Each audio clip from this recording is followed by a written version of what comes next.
අයිබෝවන් Cake and Shapes YouTube channel එකට ගොඩාක් ආදරයෙන් ඔයාලව පිළිගන්නවා. අද මේ වීඩියෝ එකෙන් මම ඔයාලට කියලා දෙන්න හදන්නේ බටර් අයිසිං වලින් ඩෙකොරේට් කරපු කේක් එකකට මේ වගේ විවිධ හැඩතල තියෙන ටූල්ස් භාවිතා කරන්නේ කොහොමද කියලා. එහෙනම් ඉතින් අපි වීඩියෝ එකට ගිහිල්ලා බලමු කොහොමද මේ දේ කරන්නේ කියලා. මුලින්ම මම බටර් අයිසිං එක මේ වගේ පයිපින් බෑග් එකක් ඇතුළට දාගන්නවා. මේ වගේ පයිපින් බෑග් එකක් භාවිතා කරාම අපිට ඉතාමත් ලේසියෙන් කේක් එකට අයිසිං එක ගා ගන්න පුළුවන්. බටර් අයිසිං රෙසිපි එකේ ලින්ක් එක මම ඩිස්ක්‍රිප්ෂන් බොක්ස් එකේ දාන්නම් ඔයාලට බලා ගන්න. ඉතින් විශේෂයෙන් මතක තියාගන්න ඕනේ අපි පයිපින් බෑග් එකක් අයිසිං වලින් පුරවනකොට සම්පූර්ණ පයිපින් බෑග් එක පිරෙන්නම අයිසිං පුරවන්නේ නැහැ.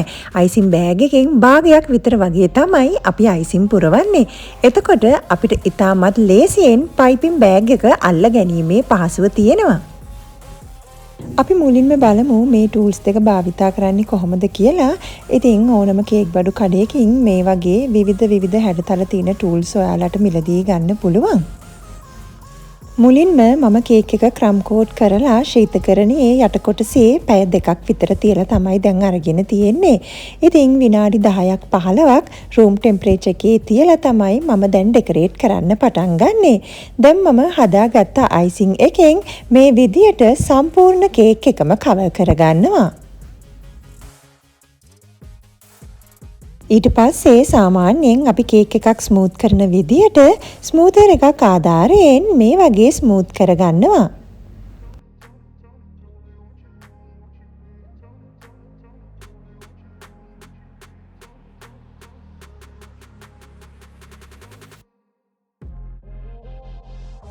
මේ විදියට කේක් එක ස්මූත් කරගත්තට පස්සේ තමයි මම ටූල් එක භාවිතා කරන්නේ. ඉතින් ටූල් එක මේ විදියට කේක් එකේ එක පැත්තකින් තියලා ටර්නින් ටේබල් එක හිමින් සැරේ කරකවන්නයි තියෙන්නේ. එතකොට ටූල් එකේ තියෙන පැටර්න් එක ඔයාට මේ විදියට කේක් එකට අරගන්න පුළුවන්.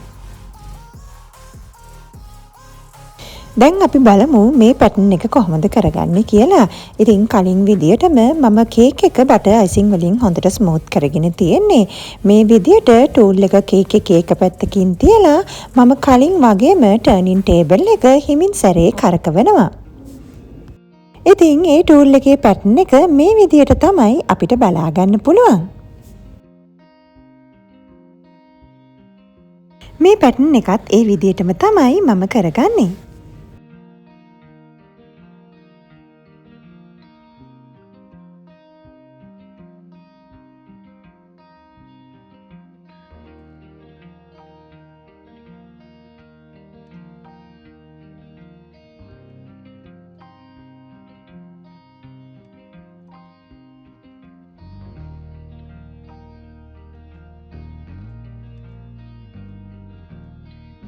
නේකඩ් කේක්ස් වලට ඔයාලට මේ වගේ ටූල්ස් බොහෝ දුරට පාවිච්චි කරන්න පුළුවන්. ඒ වගේම ගොඩාක් අයිසිං වලට කැමති නැති කස්ටමර්ස්ලාත් ඉන්නවනේ. ඉතින් ඒ වගේ කස්ටමර් කෙනෙක්ට මේ විදියට ඔයාට ලස්සනට කේක් එකක් ඩෙකොරේට් කරලා දෙන්නත් පුළුවන්. මේ ටූල් එකත් බොහෝ වෙලාවට ඔයාලා දැකලා ඇති. මේ වගේ ටූල්ස් භාවිතා කරලා ගොඩාක් ලස්සනට සරලව කේක් නිර්මාණයන් කරන්න අපිට හැකියාව ලැබෙනවා. ඉතින් මේ ටූල් එක වගේම තමයි ඔයාලට හැන්දක් භාවිතා කරලා වුණත් මේ ඩිසයින් එක කරගන්න පුළුවන්.